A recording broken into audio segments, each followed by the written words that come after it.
Yes, sir.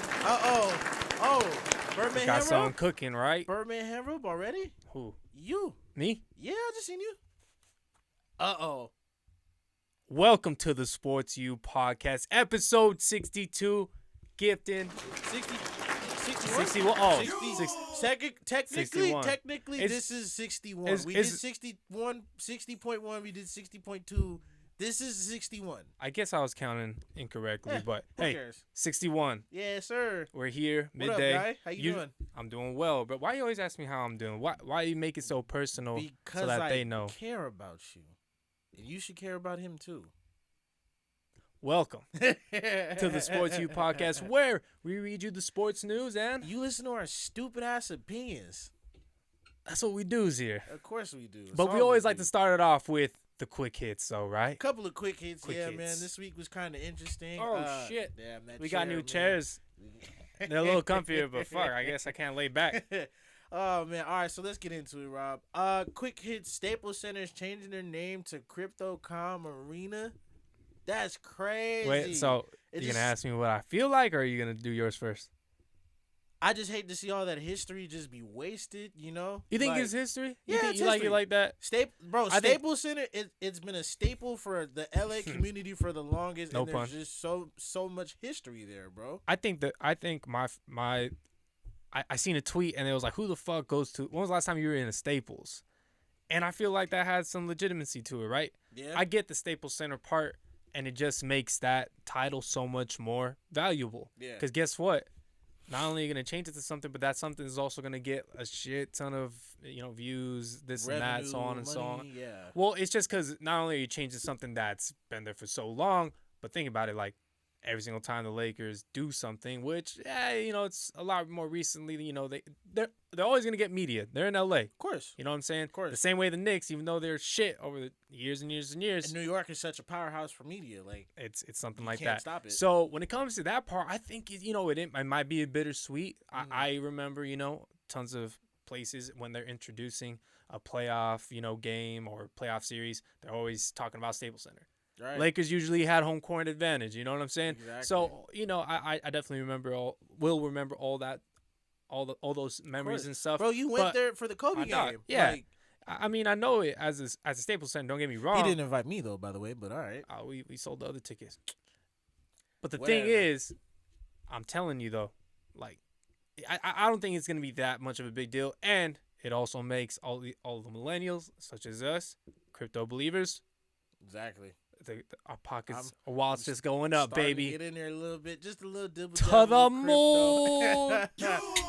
All right, next quick hit. Klay Thompson cleared for 5v5 workouts, and I said, boy, oh Lord Jesus, it's a fuck. Go ahead. Come Go on, get him.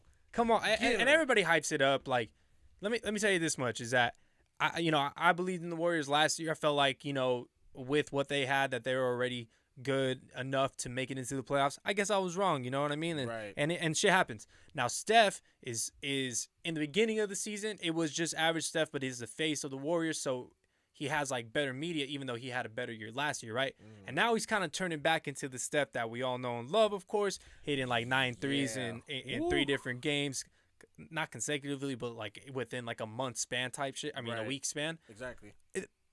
He's just putting a cherry on top of it now. Yeah. And I think the coolest part is, and I feel like everybody's always kind of had that with him. And I also can speak about this about even like Warriors fans that told me like this guy's a Disney character. Like some people like him and then some people don't like him. Yeah. You know what I mean? Depending Yeah. on how it is. Okay. Because the way that he acts, the way that he dances and That's stuff. an interesting comparison. Even though he's great, some people don't like the way that he does shit. Same Right. way my grandma doesn't like LeBron James and all of his crying, man. She can't stand that guy. Even when he's on the Lakers, she can't stand him. Yeah. Anyway, so let me get back to Klay, right? Yeah. The whole thing with Steph Curry is that he makes everybody like just Better. So first of all, he opens the space up, so he literally makes them just better in that way, right? Right. If you're open, you're better. Don't get it's a correlation. But on top of that, bro, he makes it fun to play. yeah, Like, exactly. and then even when you're down, like this guy's on your team, it's always like he can bring us back into the game. So man, and you can see the differences in the bench and all the drama that's happening like with the teams. You know what I mean? Mhm. Anything and everything like Warriors is always positive. especially now that KD's out of there. You know what I mean?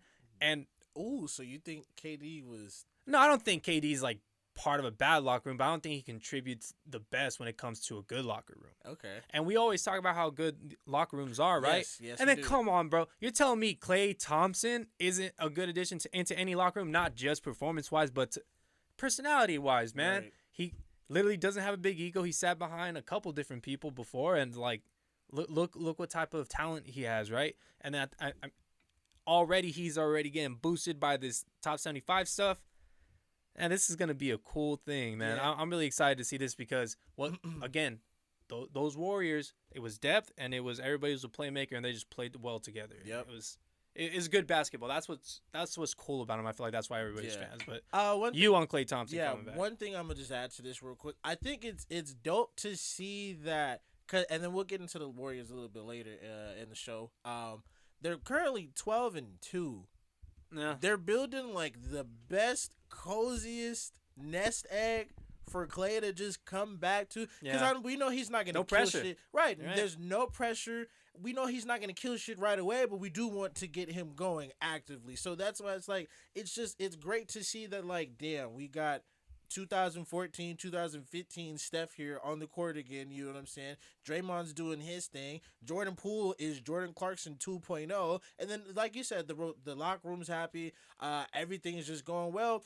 They're just taking off so much pressure for Klay, and it's great to see. And that's why, like, I'm with you. Like, he's finna kill shit once he gets active. You mentioned Jordan Poole. You think that, that not only are they feeding into his potential, but they don't mind, like, giving this man the ball. Like, nah, he's either getting most improved or 6th man of the year. You think so? Yeah.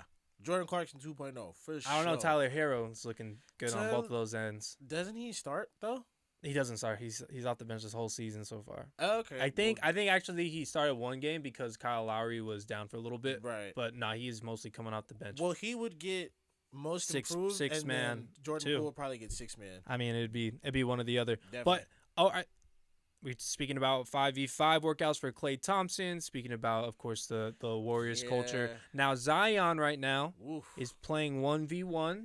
1v1 is a lot different from 5v5, but he has been cleared at least.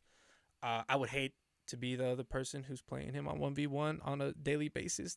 That sounds like it's so tiring. It does sound like it's you tiring. getting beat on the whole Zion, time by him. Big ass dump. Exactly. Dump truck, bro. Let me say this much. Whoa. No, not like that, but I'm saying like he's coming at you. Anyway, now the Pelicans, you were mentioning Klay Thompson in a winning culture, right? Boy, do they suck right now. Who are you talking about? The Pelicans. I thought we was ass, but damn. You're talking about the Warriors coming, having a good like comfort type of thing for Klay Thompson to really come back nice, right? And then you also have the Pelicans, right? But that's in a winning situation. This is in a losing situation, as in there's not that much pressure for him to come back and really put out that much, right? Right. Because we already know what he is, but this is already a losing season. Mm-hmm. And I feel like that should be the narrative, at least. You can't really put that much pressure on Zion. Why should it have like that much pressure on Zion to come in that way? Do you feel like it will? I feel like there shouldn't be, and the narrative shouldn't be that. Uh-huh. And this guy can actually have a really good chance of taking something. You know how LeBron, comes into a losing situation and he makes it, better, of course. Yeah. Maybe not playoffs every time, but he makes it better. Zion has a chance to do that right now and really show his – we've already seen what he can do, but, like, we always kind of think, what is the actual effect that he's having on the game? Right. Because on the defensive side, sometimes there's a lack of there. But for you, coming back, doing one-on-ones, I feel like the narrative should be he has no pressure, and also he has a chance of really showing what he's made of. I agree. The narrative to me should be, is this guy healthy? Because that's another one, right? Because it's like, dog, like when you first get there, you missed like what, 20-something, 30-something games of the regular season, you know what I'm saying? You missed out on your chance to get Rookie of the Year, which John Morant rightfully deserved. Now you have off-season foot surgery, so how long has your foot just been, fucked up and you've been playing on it, And then you have, when you first get to the organization, they're teaching you how to, run and walk and jump again. Like, what do you mean? That's the biggest narrative that should be me. It's not, because New Orleans is shit, bro. Let's be real. New Orleans they got Devontae Graham for nothing. They're not doing shit for the next couple of years, bro. Probably never again will they do anything major. Let's just be honest there. And then that's the only narrative that needs to be on New Orleans right now. Is Zion healthy enough to play, to finish out his career there? I think one thing to really point out is Klay Thompson. We were just speaking about him, right? Mm-hmm. If you have him kind of sitting out, sitting down, he's not really gaining weight. Right. He's not that type of individual, fortunately for him. But Zion, through maybe like things that are uncontrollable, or maybe he just doesn't take care of himself. Don't really know too much. Haven't really read into anything. Everybody says everything about, I take care of all this, all that. But, we see how it is. Ultimately, this guy can't be sitting around, just resting. Exactly. And then we were speaking about his weight and what that means to the rest of his body. I just think that you're right. Having that narrative being really put out there is a really big thing. So that's where I'm kind of saying, don't put that extra pressure. Don't really expect too much from this guy. I'm just saying he does have a great opportunity to really come in, make a difference, turn a losing situation around, and even if he puts up 75% of the numbers that he put up in the previous year, he'll be okay. Right. You know what I mean? Because he's still got a long career ahead of him. Mm-hmm. Hopefully, pray for that. Yeah, because he's a tank, bro. God, every time, bro. These need to lock in or something. Jeez, I'm fucking everything up. It's all good, bro. We keeping this 100% transparency. Anyways, Ron Rivera, my boy Cam is home. Yeah. Cam is back, baby. He got cut a couple times, but okay. He did, but man, look at Mac Jones, though. We'll get into him later. Probably next week. But, man, Ron Rivera ahead of Carolina's return. No reason to be bitter. Yeah. And I'm glad that and I was watching Jay Williams talk about it. Like, they took that guy. They took a chance. My dog? Your dog. Is it? They took a chance when they cut Cam to get Sam Darnold, and hopefully Sam Darnold can just be a little bit better than Cam. But I respect that Carolina was like, hey, we fucked up by. Well, they try to replace Cam with a lot of different quarterbacks already. They did, but let me just say this much: I think this one, they did a lot together, right? Yes. And of course, you see what Ron Rivera has been able to do with the Washington football team. I think the biggest thing for Ron Rivera is that he's trying to turn it around right now, and he has the capability of doing that. And then Cam, already having a week in to this Carolina offense again. 2 touchdowns, first game back. Yeah, and that was only 3 touches or so. But again, he was able to produce when he was asked to do his special tools. And then right now, you have McCaffrey still there and everything. So with all that being said, it's a good little story because you have one guy who's prepared. You have another guy who's maybe, you can give him another week. It would be nice to be okay, he's prepared. Right. But I would say he's prepared, he's had longer than just 1 week, I would say.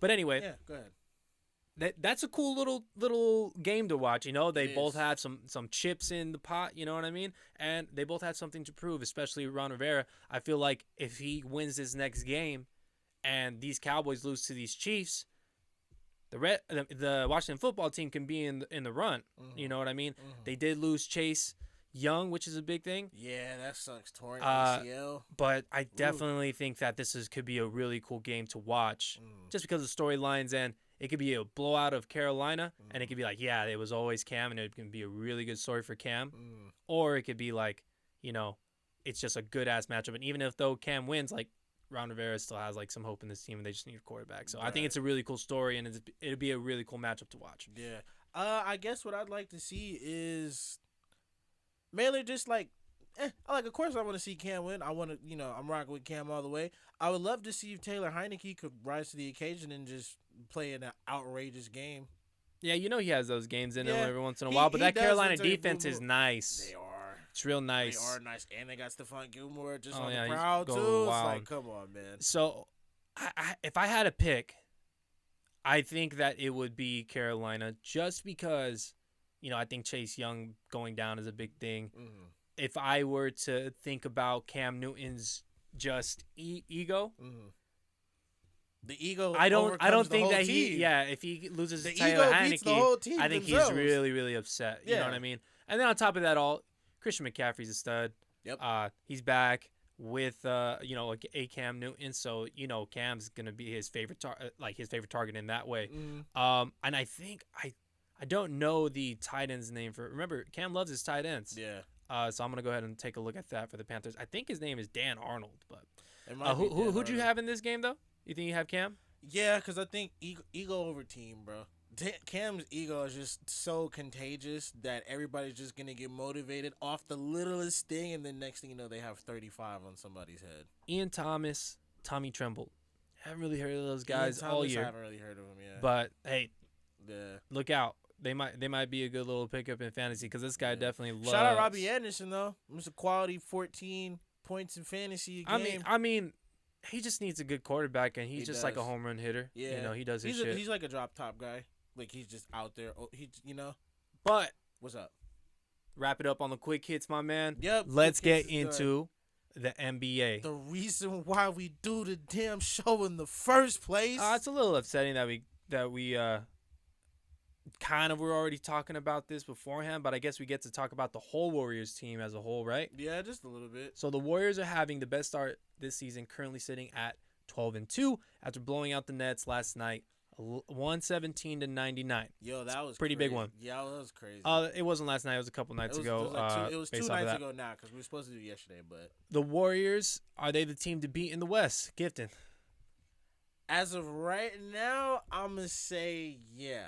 Only because when Steph is playing like this, averaging like 29 and 7, there's no stopping him. It's like with Jay Williams. He did better last year. Yeah, but they didn't make the true. They didn't make the play-ins. So it's not just him. No, it's not just him. But I mean, he's what's keeping the team afloat right now. If we being real. When you have Steph shooting 10 threes and shit like that. You're talking about Jordan Poole. Yeah, I like Jordan. Yeah, I like Jordan Poole, but like, what's keeping the team going and thriving right now is Steph. Jordan Poole is a great addition. He's a cool weapon to have. He's, a little Swiss Army knife type dude. But if we being real, the main blade of this right now is Steph Curry.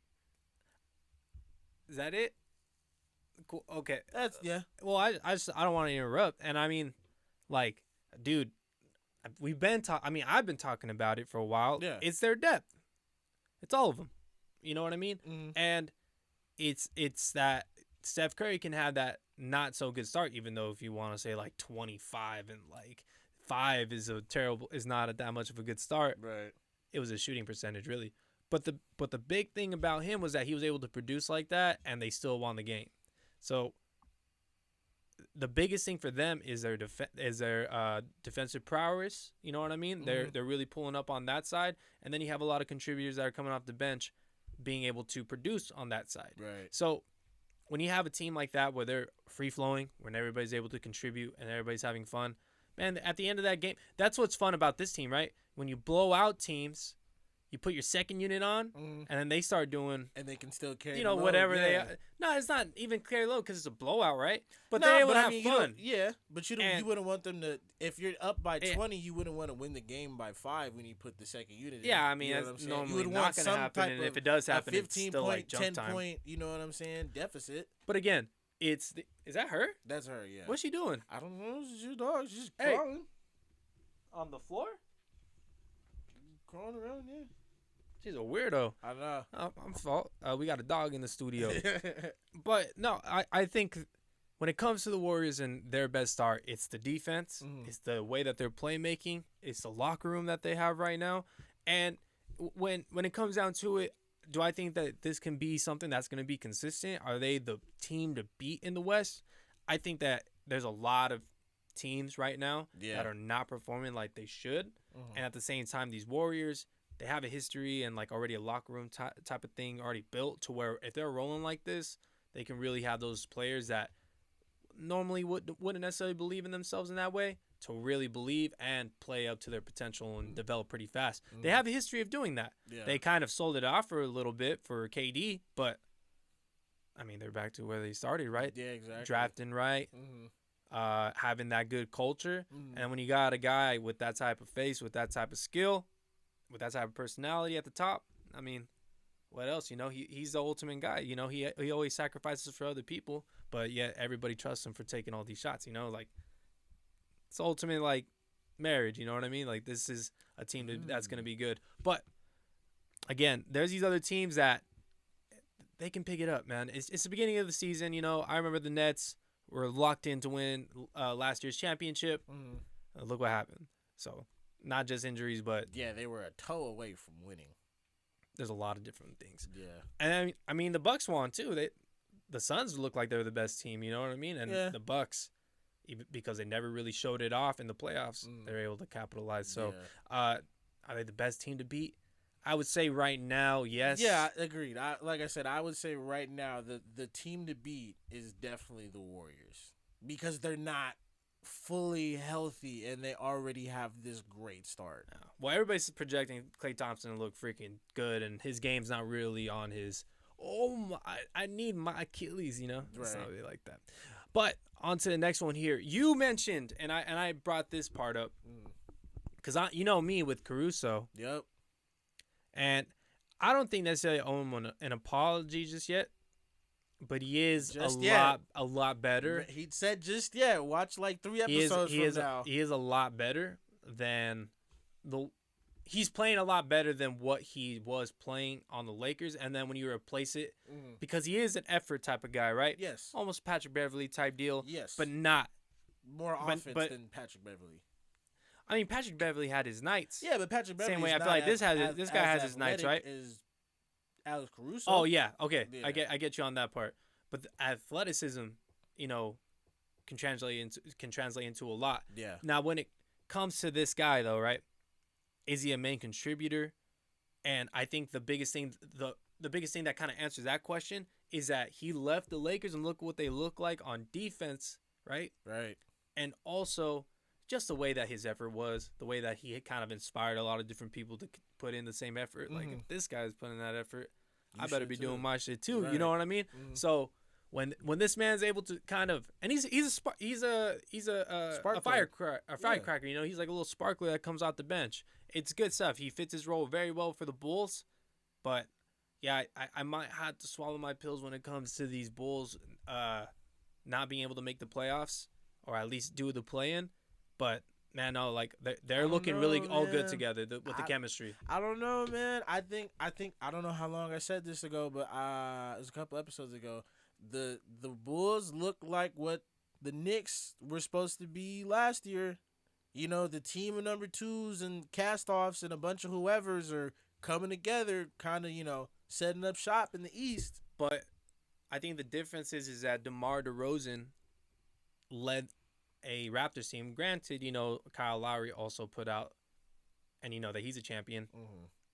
They led him to Eastern Conference Finals. Yeah. You know what I mean? So DeMar has a good, pedigree. It's about these other guys too, and Levine, that he has it in him in this efficiency, like in the past 2 years. And then you got Lonzo kind of tying everybody together, giving it up everywhere it needs to go, and then he's long enough for the defense, and then also, of course, he's getting better with his shooting stroke. So, I mean, it's a good team, man. They're looking good together. The chemistry. That's all. That's what I have to say about that. You still don't feel like they'll be like a top 5 seed in the East? Actually, fuck top 5, top 4. Well, I mean, I didn't ever expected the Wizards to be that high. I never expected these Celtics to not really. Hey, bro, the Celtics look terrible. Celtics is kind of ass, bro. So, I mean, the Raptors are, one night they look like they can really make a run for the East, and then the next night they look like shit. Yeah. So, I would say, these Bulls, they definitely have a good start to them. Mm-hmm. And, DeRozan has something to play for now in a different scene. He didn't really want to be in, with the Spurs and everything. And then you have, we never even mentioned Vucevic. Right. And that's not their 4th, but he's pretty long down the line. On a good night, he's going to give you 20 and 10. That's an all-star. Yeah. So, I mean, they have all the tools, man, and it looks like a good little crew. I'm just so disrespectful. A good little crew. Yeah, they're good. You're disrespectful. Good. I don't know though, man. I just feel like there's so many other teams that are gonna be good in this East, and everybody will kind of find their place. Mm-hmm. You know, in another quarter of the season. You know what I mean? Okay. The Bulls kind of have a more of a target on their back. The Bulls do now. Okay. Because everybody's talking about how good they are and how fun they are. You know. Okay. I thought you were gonna say like Milwaukee, Brooklyn. Do you feel like, you know, not necessarily the Hornets, but like how about the Knicks now? That would be a great 7 because they don't play. They're not having the same type of like winning percentage that they had last year. No, and it's because everybody knows that when we come into this team, when we come into this place, it's not an easy win anymore. It's not an easy win. Again, that would harder. Be if I had to bet, I'd probably take Chicago in 7. Love the Knicks, but bro, I would out of them out of a 7-game series, yeah, Chicago in 7. Cause that's a gritty game, bro. That's a gritty game because they both have like kind of the same amount of all-stars. They kind of play defense the same exact way. They have those energetic guys within Alex Caruso, and they have Obi Toppin on their side and Emmanuel Quickly. You know what I'm saying? They both have the same veteranship. Both are under great coaches with Billy Donovan and Thibodeau. My bad, Tibbs. My bad, Tibbs. But yeah, that's they're damn near the same team. You have, and that's what I'm saying. Like that's a gritty game, bro. That's a very gritty game. You have Alex Caruso with averaging 27 minutes a game, 2.5 steals, and 29 steals total, which is second in 29 NBA. steals in 15 games, bro. Yeah. Crazy. Pretty nice. Well, I mean, we'll see with that matchup, but let's talk about another matchup here. The Heat, they're playing the Celtics. I mean, I think y'all got that today. Y'all got that one easy. No, I think this is an opportunity for. I think actually they already played this game. I'm sorry. Played, yeah. Wait, did they already play? Or yeah, are they because playing? if he got his triple-double, that was 2 days ago. That was like a day or two ago. Were they playing? Sorry, folks. We should have had this shit done the first time. It's all right though. It's been a minute. Maybe it's another one that I was. Because they play the Wizards today. They play the Wizards. So my guess is that they played last night or 2 nights ago. It had to have been 2 nights ago. It says November 4th. Had to. Yeah, the triple-double on November 4th, huh? Now I gotta look. Maybe it was way too long.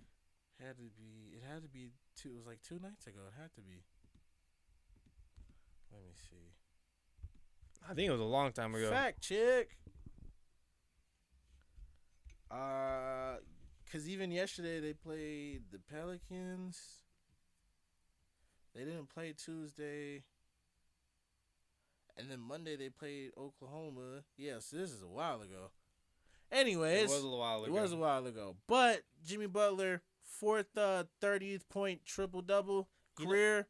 Crazy. I wonder why I put that there. Yeah, no. I think a cool part about Jimmy is that he recorded them all with the Miami Heat. Yeah. You know, so he took on. Wow. Yeah, so that's a pretty cool stat, and it ties LeBron James for the most in franchise history. It's crazy to think LeBron only had four triple doubles the whole time he was with the Miami Heat, and he won what? I think 2 MVPs there, maybe 3. No, 2. He just won 2. 2. But like I said, man, Jimmy Butler, the way that he entered the Heat is on the Heat, and the way that he's incorporating the type of not only effort but culture that's already been established there, you know. I really love just the way that he's able to come in here and then be the playmaker when it's needed, be the scorer when it's needed, be the elite defender when it's needed. And that's something I didn't see in the playoffs last year, right? Okay. When we needed him to be a playmaker, he wasn't being a playmaker, and he was just trying to post up people. And then when we needed him to be a scorer because he wasn't being a playmaker, he wasn't scoring. Right. And he like posted like the worst fucking like postseason numbers I've ever seen, like a superstar play.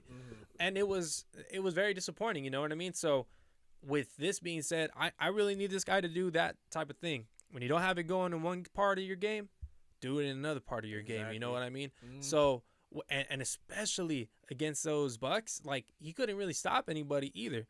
And I mean, Giannis was going crazy, so there was somebody that couldn't really do anything. Much to try and stop Giannis before he gets 50 on you. And we spoke about Tyler Hero a little bit earlier too. I definitely think that with all of these things that we have going right now, it's not enough. But interesting.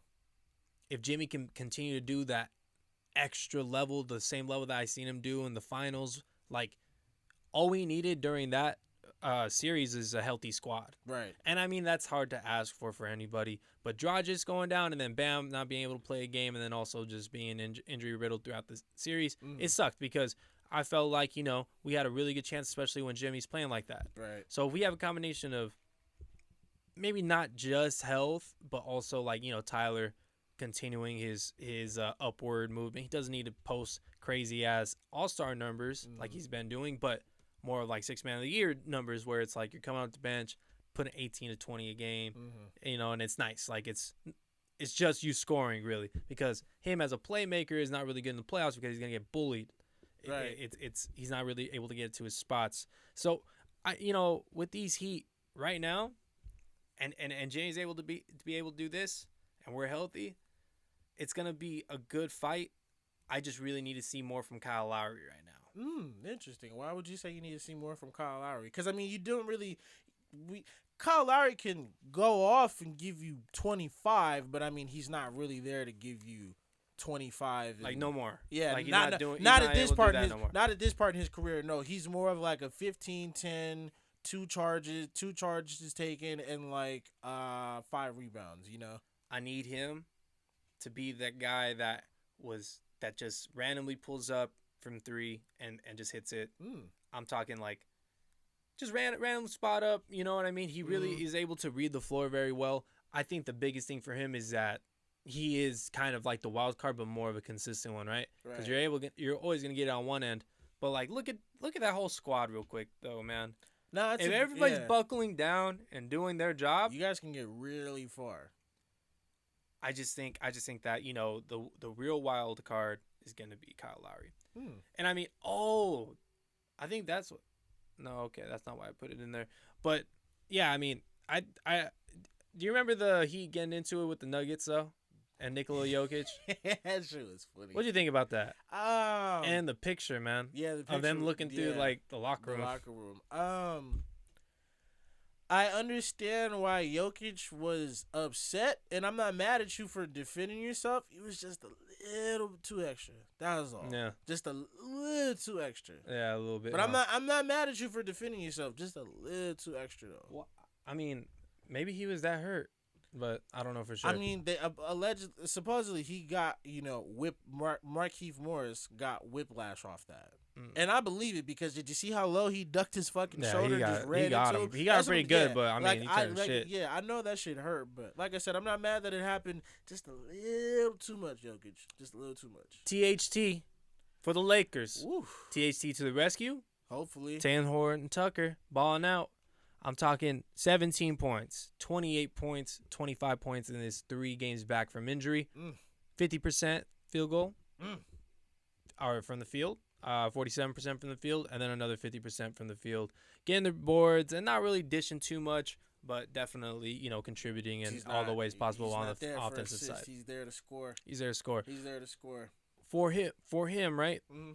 And what the Lakers need, I don't think they really needed to score. Not really. I think they more needed just more shooting. They need consistent shooting.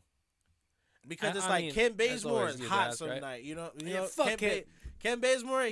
Ken Bazemore, but bro, like he is not looking good on that defensive side, man. Not really. Carmelo Anthony is looking terrible on the defensive side too. Oh, I was like, Melo's been kind of getting off, He's good on the Melo's been getting off on offensive side, but on the defensive side, Lord, it was terrible. So my question about this, right? And you see that he's having production at least. Yeah. And it's sometimes, especially in the later quarters, it just looks like those Lakers cannot buy a bucket. Yes. With LeBron out, of course, you get a lesser Laker team. He comes back, Is Taylor Horton Tucker going to be more productive than a Russell Westbrook, you feel like? Here's why I'm going to say yes. Because we know Russ, it can be self-destructive when he's not even trying to be. That's just the way he plays, It's 2 different styles of play. So I guess they're kind of depending. And it's kind of fucked up to say that because they're hoping THT can, do more and produce more than, the guy we gave up Kyle Kuzma, Montrezl Harrell, and KCP for, I guess it's just I'm not gonna say we're trying to play the blame game or anything like that, but it's like, why is there so much pressure on this guy to come back and perform and not for Russell Westbrook to cut down on the 7 turnovers you average per game? I definitely think it's there's more pressure on Russell Westbrook than there is on anybody else on that damn squad, which sucks.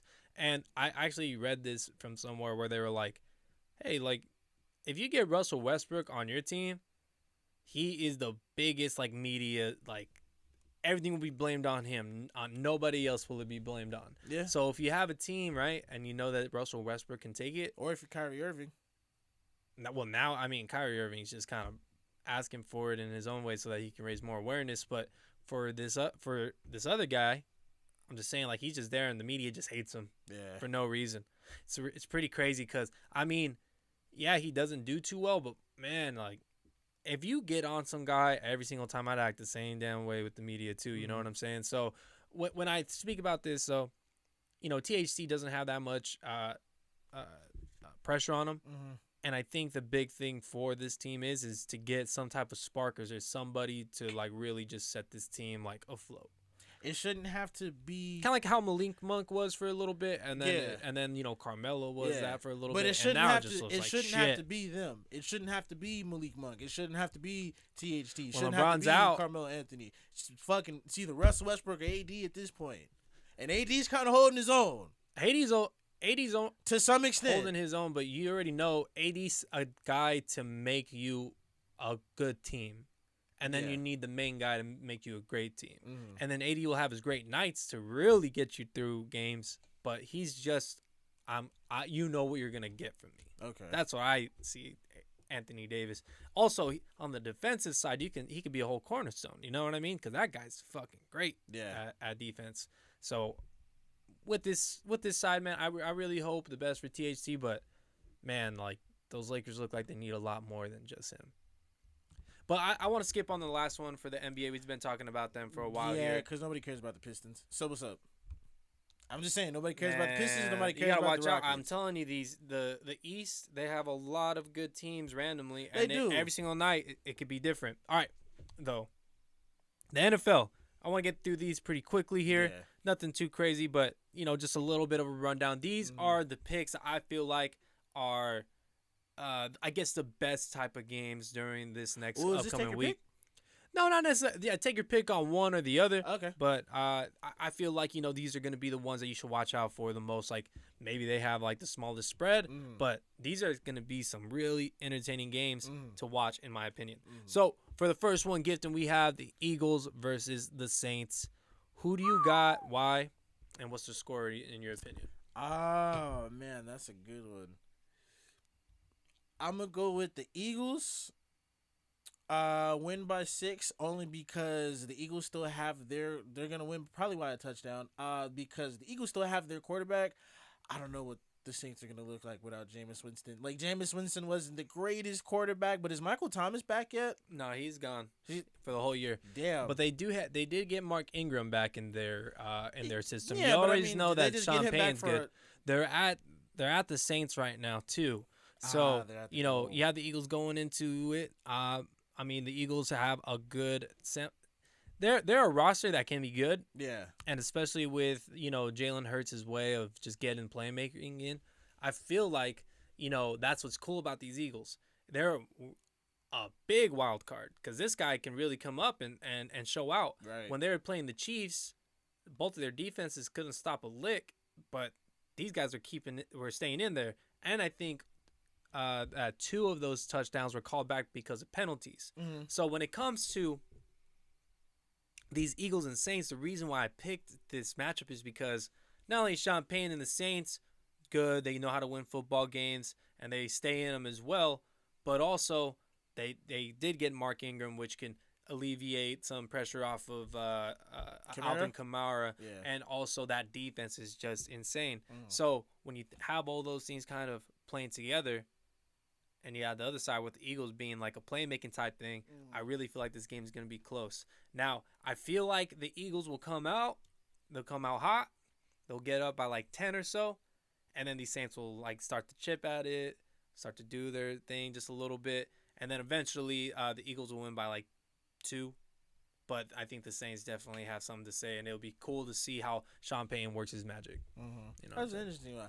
All right, next up we got the Colts versus the Bills. I'm gonna go with Buffalo because I do not believe in Carson Wentz at all. And Josh Allen is my quarterback for fantasy. He's been holding it down. No bias whatsoever. Oh, okay, fine. You whatever. Fucking whatever, bitch. No. All right, no, come on. I picked this one. You're gonna go that. Yeah, so easy to pick. Josh Allen. So the Bills have not been looking the best lately, right? I just don't. They're going. Wentz. They lost to the Jacksonville Jaguars, right? Mm-hmm. In a very depressing game. It was only what was the score? 9-3. It was like 9-6. 9-6. Damn. And then they lose. I think they barely won last week as well, and it was a very low scoring game too. Mm-hmm. So with the Bills, I really feel like they're not doing what they're supposed to be doing, and with these Colts who are starting to turn it around, Carson Wentz turning around, they're having a little bit more confidence as a whole. Their defense has been playing up to the best of their abilities, but also, usually in the beginning from the beginning to like about halfway through the year, the worst defense is played compared to the second half of the year, right? Where a lot of teams are injured or hurt, or players are hurt on one side, and the other side, it's just a little bit more advantageous when the other side is on that way. Okay. So I'm saying that the Colts defense is going to be a lot better. This Bills defense has been good, but the offense of the Bills hasn't been the best of what it can do. And I definitely think that is because not only do they have more focusing on the Bills because they're basically the team to beat in the AFC, but if you have this extra taste, extra motivation, you could really make it hard for them. It is going to be at Buffalo, but I definitely think these Colts can really put it to them and kind of stick it out. So for me, and because of the way the Bills have been playing lately and the Colts have been going more up, I think that the Colts are going to win it, and I think it's going to be about maybe by 10. I got the Colts because I believe that it's just going to be one way and not the other, and I think it's going to be more of the Colts running game and then Carson Wentz just peppering it, for the touchdown. Okay. But that rushing game showed up last week, and I think that they can show up against this Bills squad. And the main game, take the fans out of it too if they're just running it. Ooh. True. That's crazy to pick the Colts by 10. I kind of hate that at Bills, but hey, fuck it. But the main game, Cowboys at Chiefs. And the Cowboys have been looking pretty good. Pretty good. The Cowboys have been looking great. Against the Falcons? Just the Falcons. Who cares? Fuck Matty Ice. Who cares? You need to chill. But yeah. Dog, Matt Ice has been needed to go since he flunked against Tom Brady, bro. But anyway.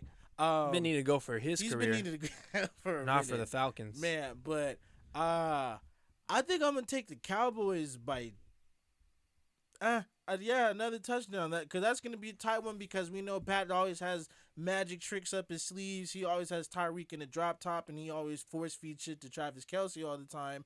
But I don't know. CeeDee Lamb is looking great. Amari Cooper, great. We got Ezekiel Elliott averaging 5 yards per carry?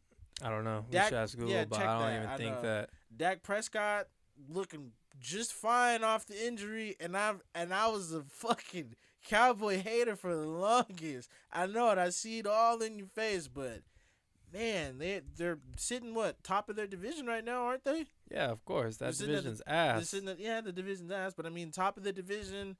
Everybody's healthy. Everybody's looking good. He's averaging 4.7. 4.7. I was close. I think I'm gonna go with the Cowboys, man. Only because, the Chiefs are what? The Chiefs are on they've won the last 3 games, I believe, that they've played. I think they just won their last 2. Last 2? Okay, well, the Chiefs are coming in the last 2 games. They're trying to, build up. Yeah, because they lost a lot, and then they barely beat. Who was it? Not barely, but they were like able to. It was a low scoring. Yeah, it was a low scoring game. I forget who they played, but yeah, it was like you're. Oh, I think it was they blew out the Raiders. Yeah, they blew the Raiders and then out. Week before that, who they play? Was it Washington? Let me look. Maybe it was Washington. But okay, so let me get into this one, right? So the Cowboys look good. And they looked bad that 1 week. But that defense continues to kind of do its own thing.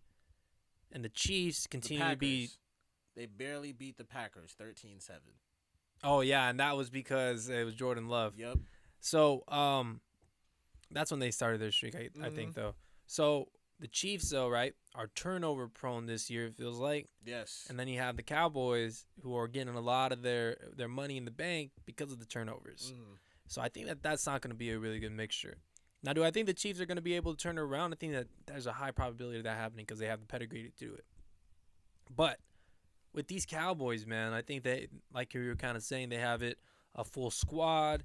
I think that, it's a learning process with this defense as they continue to, work together, build a little bit more, learn to not take as much risk. And then when they know they have a good defense behind them. But go ahead. Is Trey Diggs' streak still going? Has he intercepted every team yet? No. They I think it was against maybe the Raiders or something like that. Or he didn't pick somebody off? No, he didn't pick somebody off against the team that they lost to, the Broncos. Okay. I don't think he had a pick during that game. Okay. But so with these Chiefs and the Cowboys, I think that the Cowboys will take it serious. I think the Chiefs will definitely take it serious. Yes. It is at the Chiefs, so that's not going to be too good. But these Cowboys, I feel like overall, again, pretty well rounded. The defense is going to take less risks, I feel like, because I feel like they really believe in their offense. And, I think this is a big game for both of them. But overall, I feel like, one team being turnover prone and the other team living off of them is a bad matchup in that aspect. So I believe the Cowboys will win too. Let's just make it, though, by 5. Ooh. I don't know why, but 5. Yeah, I got Cowboys by a touchdown. A whole touchdown? Yeah, just a touchdown. Fuck. All right. Yeah. Well, that's pretty much it for the episode. Damn. 61. 61. Technically it's 62, but hey, fuck. Another Sports U podcast. Another Sports U podcast. And as always, if you like this content, go ahead and shatter that like button, bust down those comments, and remember, support the U. Yeah, have a good night, everybody.